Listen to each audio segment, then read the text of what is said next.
I brought these flowers home the other day and I stuck them in a vase and they never opened. It's been 5 days. I'm a little disappointed.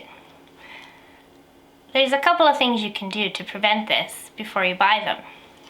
One, if you notice brown tips or brown leaves, don't buy them. They probably haven't been in water, or maybe they've been left out of water. You can even look in the bucket where the flowers are at the store and see if there's water or there's enough water.